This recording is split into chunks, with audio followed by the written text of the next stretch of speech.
نحمده ونصلي ونسلم على رسوله الكريم اما بعد فاعوذ بالله من الشیطان الرجیم بسم اللہ الرحمن الرحیم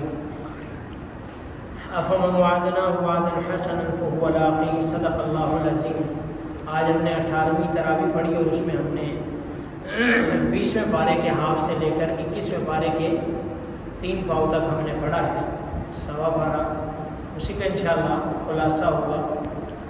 سب سے پہلے ان قارون کان من قوم موسیٰ فبغى علیہم، قارون کا تذکرہ ہے کہ موسیٰ علیہ السلام کی قوم میں تھا اور اس نے جو ہے وہ بغاوت کی، اللہ نے اس کو مال دولت دیا تو یہ پھر باغی ہو گیا، یہ باغی ہو گیا۔ کیونکہ عام طور پر یہ ہوتا ہے کہ بندے کو کوئی چیز مل جائے تب بھی بغاوت کا خطرہ ہوتا ہے، اور اگر کچھ بھی نہ ہو تب بھی کفر کا خطرہ ہوتا ہے۔ غربت جو ہے وہ کفر تک لے جاتی ہے، اور امارت کہہ لیں یا مل جانا یہ بغاوت تک لے جاتا ہے۔ اللہ کے پاک پیغمبر نے فرمایا قاد الفقر یکون کفرا، قریب ہے کہ کفر جو ہے وہ فقر جو ہے وہ کفر تک لے جائے۔ یعنی کہ جب بندہ بھوکا مر رہا ہوتا ہے تو پھر دنیا اس میں جو ہے وہ اپنی ڈوریاں ڈالتی ہے، ہر کوئی اپنی طرف دعوت دیتا ہے، بے دینی کی طرف دعوت دیتا ہے، وہ بھوکے مرتے اس کی طرف چلا جاتا ہے۔ اور بغاوت جو ہے وہ امارت، پیسے آ جائیں، عہدہ کوئی آ جائے، بندہ پھر ہواؤں میں ہو جاتا ہے، پھر کسی کی بھی نہیں سنتا، پھر بندہ باغی ہو جاتا ہے۔ تو قارون کے ساتھ یہی ہوا، اللہ نے خزانہ دیا، بڑا عمدہ خزانہ، بہت زیادہ خزانہ کہ لوگ رش کرتے تھے کہ کاش یا لیت لنا اوتی مثل ما قارون، کہ کاش ہمیں بھی ایسا ہی خزانہ ملے جیسے قارون کو دیا، یا لیت لنا مثل ما اوتی قارون، ہمیں بھی اتنا ملے جیسا قارون کو ملا۔ تو اس وقت بھی اہل ایمان نے کہا کہ اس پہ تم فخر نہ کرو اور اس کی تمنا نہ کرو، یہ تو ایک عارضی ہے۔ پھر وہی ہوا کہ پھر قارون نے جو ہے وہ اپنے اس پہ آ کے گھمنڈ کیا تو اللہ نے اس کو اس کے خزانے سمیت دھنسا دیا۔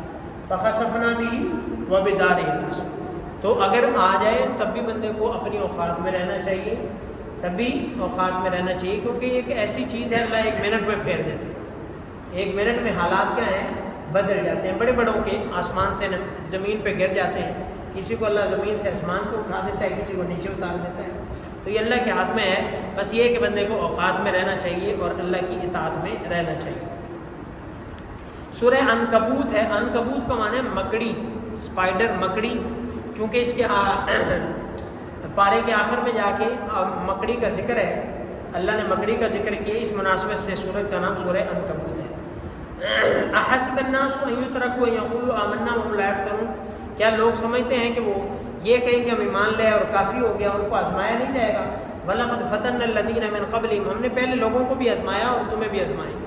تو ایمان کے بعد بھی آزمائشیں آتی ہیں، انبیاء پر بھی آئی ہیں، ان کے صحابہ پر بھی آئی ہیں، ایمان والوں پر بھی آئی ہیں۔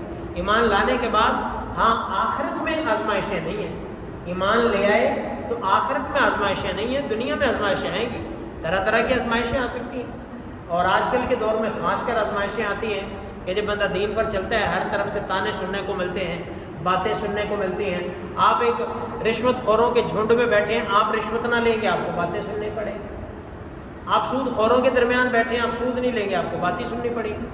آپ بے نمازیوں کے درمیان بیٹھے ہیں، آپ کو نماز کے لیے اٹھنا ہے، آپ کو باتیں سننی پڑیں گی۔ یعنی کہ کوئی بھی ایسا ماحول ہے وہاں سے آپ کو، شادی بیاہیں ہیں، اب وہاں پہ مکس ماحول ہے، اختلاط کا ہے، مخلوط ہے، مکس گیدرنگ ہے، وہاں پہ آپ تھوڑا سا الگ ہونا چاہیں گے تب بھی آپ کو باتیں سننی پڑیں گی۔ شادی پہ آپ نے برقع پہن لیا تب بھی آپ کو باتیں سننی پڑیں گی۔ تو یہ آزمائشیں تو ہیں، باتیں تو ہیں، آپ داڑھی رکھیں گے تب بھی باتیں، نمازیں پڑھیں گے تب بھی باتیں، جو بھی کریں گے آپ کو باتیں سننی پڑیں گی، آزمائشیں آئیں گی۔ لیکن یہ یہیں کی آزمائشیں ہیں، آخر میں آخرت میں کیا ہے، مزے ہی مزے۔ تو آزمائشیں آتے رہیں، اس سے کوئی مسئلہ نہیں ہے۔ آگے نوح علیہ السلام کا تذکرہ ہے کہ ہم نے بھیجا، انہوں نے 950 سال تبلیغ کی، اور اب یہی ہے کہ 950 سال اگر اپنے ہاتھ میں ہوتا تو 950 سال کا عرصہ کہنا آسان ہے، کتنے لوگ دین پر آ جاتے، کتنے لوگ کلمہ پڑھ لیتے، لیکن کیوں پڑھتے ہیں؟ ہدایت تو اللہ کے ہاتھ میں، ہدایت کیا ہے، اللہ کے ہاتھ میں ہے۔ ہدایت دینا نبی کا بھی کام نہیں ہے، نبی کا کام پہنچانا ہے، سو 950 سال پہنچاتے رہے، جتنے مسلمان ہو گئے ٹھیک۔ تو ہدایت کس کا کام ہے؟ ہدایت اللہ کا۔ آگے لوط علیہ السلام کی قوم کا تذکرہ ہے، ان کے اوپر عذاب کا تذکرہ ہے، قوم مدین کا تذکرہ ہے، ان کے اوپر عذاب کا تذکرہ ہے، اور آخر میں پھر مثل الذین اتخذوا من دون اللہ اولیاء کمثل العنکبوت، کہ جو اللہ کے علاوہ کسی کو اپنا دوست یا مددگار سمجھتے ہیں، ان کی مثال مکڑی کی ہے۔ مکڑی کہ اتخذت بیتا وان وهن البیوت لبیت العنکبوت، کہ مکڑی گھر بناتی ہے، وہ سمجھتی ہے میں نے کتنا عالی شان اور مضبوط گھر بنا دیا، حالانکہ اس کا گھر کیسا ہوتا ہے؟ اس کا گھر کیسا ہوتا ہے؟ گھر کا ایک کمرہ ہے نا، اسٹور روم ہے یا کوئی کمرہ لگا لیں، آپ 2-4 دن وہاں پہ نہیں جاتے، مکڑی جالا بنا لیتی ہے، پھر آپ کسی دن ویسے ہی جاتے ہیں، غیر ارادی طور پر وہاں سے گزرتے ہیں، آپ کو جالا لگتا ہے، اس کا گھر ٹوٹ جاتا ہے، اتنا نازک۔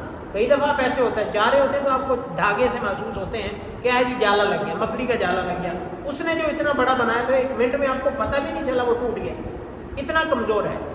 تو اسی طرح جو ہے وہ غیر اللہ کو ہم جو سمجھتے ہیں وہ مکڑی کی طرح، بلکہ اس سے بھی کہیں زیادہ اللہ کے مقابلے میں کمزور ہے، اس سے بھی کہیں زیادہ کیا ہے؟ کمزور ہے۔ تو کمثل العنکبوت اتخذت بیتا وان اوهن البیوت لبیت العنکبوت، گھروں میں سب سے کمزور ترین گھر وہ کس کا ہے؟ مکڑی کا ہے۔ تو لہذا جو غیر اللہ ہیں وہ مکڑی سے بھی کیا ہیں؟ کمزور ہیں۔ اللہ کی طاقت ہے سب سے اوپر ہے۔ آگے اتل ما اوحی الیک من الکتاب واقم الصلاۃ، کہ آپ تلاوت کیجیے جو آپ کی طرف وحی کی گئی۔ قرآن کا پڑھنے کا بھی حکم ہے، جو لوگ کہتے ہیں نا کہ سمجھے ویسے پڑھنے کا کیا فائدہ، قرآن میں صرف پڑھنے کا بھی حکم ہے کہ اتلو، تلاوت کیجیے، سمجھے بغیر، سمجھنے کا بھی ذکر ہے۔ یعلمہم یزکیہم ویعلمہم الکتاب والحکمہ، سکھانے کا بھی ذکر ہے، لیکن خالی تلاوت کا بھی قرآن کریم میں ذکر ہے کہ تلاوت کرو، یہ بھی فائدے سے خالی نہیں، اور نماز قائم کرو۔ ان الصلاۃ تنہی عن الفحشاء والمنکر، بلا شبہ نماز بے حیائی سے اور برے کاموں سے روکتی ہے۔ جب نماز کو نماز کی طرح پڑھیں گے تو انشاءاللہ ہمیں بے حیائی سے بھی روکے گی، برے کاموں سے بھی روکے گی، بے حیائی سے۔ اب اس کی مختلف علماء نے توجیہ کی ہیں۔ سب سے پہلے تو کویسچن ہے ہماری نماز کا، کہ نماز میں ہماری اتنی جان ہے کہ اس کے اندر وہ بے حیائی یہ چیزیں روکنے کی صلاحیت ہو۔ نمبر 1 تو یہ ہے۔ نمبر 2 یہ ہے کہ اتنا لکھا ہے علماء نے کہ جب بندہ نماز کے لیے آتا ہے، اب مثال آپ سارے ماشاءاللہ، آپ کس وقت آئے تھے؟ آپ آئے تھے کوئی 7:30 بجے، آپ 7:30 بجے کے یہاں پہ بیٹھے ہوئے ہیں، اب ٹائم ہو رہا ہے 9:30، 2 گھنٹے ہو گئے ہیں۔ اس 2 گھنٹے میں آپ نے کوئی بد نظری نہیں کی، چوری چکاری نہیں کی، برائی نہیں کی، کچھ نہیں کیا، کوئی غلط کام نہیں، کچھ نہیں۔ 2 گھنٹے تو آپ نے نماز کو قابو رکھا ہے، بے حیائی سے بھی، برائی سے بھی، ہر گناہ سے بھی، ہر چیز سے، بلکہ آپ کو پاک صاف ستھرا باوضو اور فرشتوں کے ماحول میں رکھا ہوا ہے۔ تو یہ نماز کا کمال، یہ کیا ہے؟ نماز کا کمال ہے۔ تو یہ نماز بے حیائی اور برائی سے، تو کم از کم جتنا بندہ نماز کے ٹائم پہ مسجد میں ہوتا ہے اتنا ٹائم تو برائی سے بچائے رکھے۔ تیسری بات پھر وہی ہے کہ جب بندہ باقاعدہ پڑھتا رہتا ہے، پھر ایک وقت آتا ہے کہ اس کو اس کی نماز، جیسے وہ ایک آدمی کے بارے میں فرمایا کہ بندہ نماز بھی پڑھتا ہے، چوری بھی کرتا ہے، آپ علیہ السلام فرمایا عنقریب اس کی نماز اس کو اس فعل سے روک دے گی۔ تو یہ بھی ہوتا ہے۔ باقی کئی دفعہ ایسا بھی ہوتا ہے کہ آپ کا نماز والا حلیہ آپ کو برائی سے روک رہا، مثال ہم نے داڑھی رکھی ہے، پگڑی پہنی ہے، کتنے گناہوں سے ہم اپنی داڑھی ٹوپی کی وجہ سے اوائڈ کرتے ہیں کہ یار لوگ کیا کہیں گے، لوگ کیا کہیں گے، ہمارا دل کرتا ہے ویسا، لیکن نہیں، ہمیں خوف آتا ہے پبلک سے، ہمیں خوف آتا ہے اپنے حلیے سے کہ ہم یہ حلیہ لے کے یہ کام کریں گے تو بہت غلط اثر چلا جائے، بہت غلط ہے۔ تو یہ بھی روکتی ہے نماز والی آپ شکل بناتے ہیں تو یہ بھی برائی سے روکتی ہے۔ تو مان کے اب کئی طریقے سے نماز جو ہے وہ بے حیائی اور برے کاموں سے روکتی ہے۔ اور الحمدللہ جو نمازی بندہ ہوتا ہے نا، اس کا دل غیر نمازی سے کہیں زیادہ نرم ہوتا ہے، اس کا دل کیا ہوتا ہے؟ نرم ہوتا ہے، اس کے دل میں خوف خدا ہوتا ہے، اس کے دل میں عزت احترام احساس ہوتا ہے بنسبت غیر نمازی کے، یہ فرق تو ہوتا ہے۔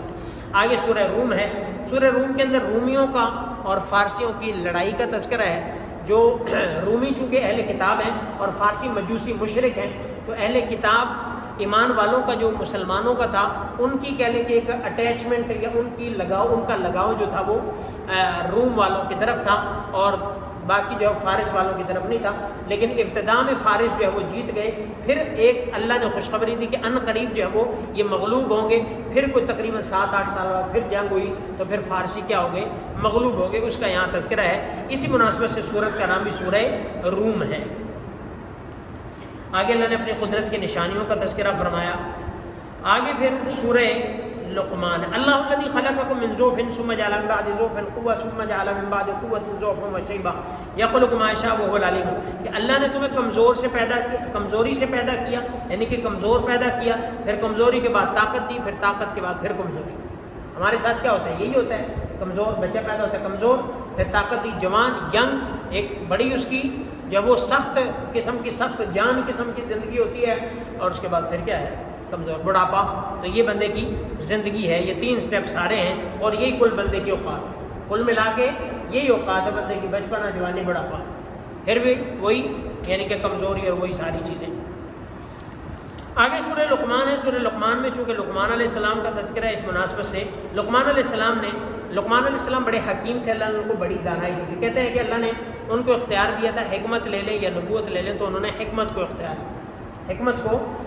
کیا تھا۔ اللہ نے بڑی دانائی کی اور سمجھ ان کو دانائی عطا فرمائی تھی، اور ان کی بڑی دانائی کے اقوال اور باتیں ہیں۔ یہاں پہ بھی اپنے بیٹے کو نصیحت کر رہے ہیں، اس میں یہی ہے کہ بیٹا شرک نہ کرنا، شرک بہت بڑا ظلم ہے، والدین کے ساتھ حسن سلوک کرنا، اور ہاں اگر والدین شرک میں مجبور کریں پھر بات نہ ماننا، اور اے بیٹا تو نیکی جو ہے وہ جہاں بھی ہو، زمین میں، زمین کے نیچے، چٹانوں میں، اللہ اس کو لے آئیں گے، یعنی کہ نیکی تمہاری رائے گاہ نہیں جائے گی۔ بیٹا نماز قائم کرنا، بیٹا نیکی کا حکم دینا، برائی سے روکنا، اور اپنی مصیبتوں پر صبر کر جانا، یہ بڑے کاموں میں سے، مصیبت پر صبر کر جانا بہت عالی شان کاموں میں سے ہے۔ لا تسائر خدک للناس، لوگوں کے لیے اپنی گالوں کو نہ کھولانا، یعنی کہ بڑا ایٹیٹیوڈ نہ دکھانا، بڑے موڈی سے نہ بننا، غرور اور تکبر نہ کرنا۔ لا تمشی فی الارض مرحا، زمین میں اکڑ کے نہ چلنا، بیٹا زمین میں اکڑ کے نہ چلنا، اللہ اکڑنے والے کو پسند نہیں کرتے۔ اکڑنے والے کو، لچک والا فلیکسیبل بندہ جو ہے وہ چل جاتا ہے، اکڑ والا ٹوٹ جاتا ہے، اکڑا ہوا ٹوٹ جاتا ہے۔ جس طرح سردی میں پلاسٹک کی اور یہ چیزیں بڑی سخت ہو جاتی ہیں، ہارڈ ہو جاتی ہیں، آپ ان کو عام گرمیوں میں موڑتے ہیں تو مڑ جاتی ہے، سردیوں میں موڑتے ہیں تو ٹوٹ جاتی ہے۔ تو جس چیز کے اندر اکڑ سختی آتی ہے وہ پھر ٹوٹ جاتی ہے، وہ کیا ہے؟ تو بیٹا ایسے اکڑ نہ دکھانا۔ وقصد فی مشیک، چال میں اپنی میانہ روی اختیار کرنا، بڑی کوئی جب وہ متکبرانہ چال ہے نہ کرنا۔ وغضض من صوتک، اپنی آواز کو نیچا رکھنا، دھیمی آواز جو ہے وہ پسند ہے، اللہ کو پسند ہے۔ آگے سورہ الف لام میم سجدہ ہے، یہ بھی چونکہ مکی صورت ہے، اس میں اللہ رب العزت کی قدرت کا ذکر ہے، ایمان والوں کا ذکر ہے، اور اس میں موت کا، ملک الموت کا ذکر ہے، اور اس میں آخرت کی ایک حالت کا ذکر ہے کہ مجرم لوگ جب یہاں سے چلے جائیں گے تو قیامت میں ان کی حالت کیا ہوگی؟ نہ کسی رکوع من ربک، اللہ کے سامنے سر جھکائے کھڑے ہوں گے، اللہ کے سامنے سر جھکائے کھڑے ہوں گے، ربنا ابصرنا وسمعنا فرجعنا نعمل صالحا، یا اللہ ہم نے آنکھوں سے دیکھ لیا، ہم نے کانوں سے سن لیا، اب ہمیں واپس بھیج، ہم نیک عمل کریں گے، تو اب موقع پھر نہیں ملے گا۔ تو یہ مجرموں کی کیفیت کا ذکر ہے۔ آگے ایمان والوں کی جو ہے وہ حالت کا ذکر ہے کہ ان کے بستر خوابگاہوں سے جدا رہتے ہیں، یعنی کہ وہ اللہ سے مانگنے والے ہوتے ہیں، اللہ کے سامنے گڑ گڑانے والے، عاجزی کرنے والے ہوتے ہیں۔ اللہ رب العزت سے دعا ہے اللہ ہمیں بھی اپنا کامل بندہ، خالص بندہ، مومن بندہ بنائے، اور اپنی پسندیدہ بندہ بنائے، اور اپنی رضا کے مطابق اعمال کرنے کی توفیق عطا فرمائے۔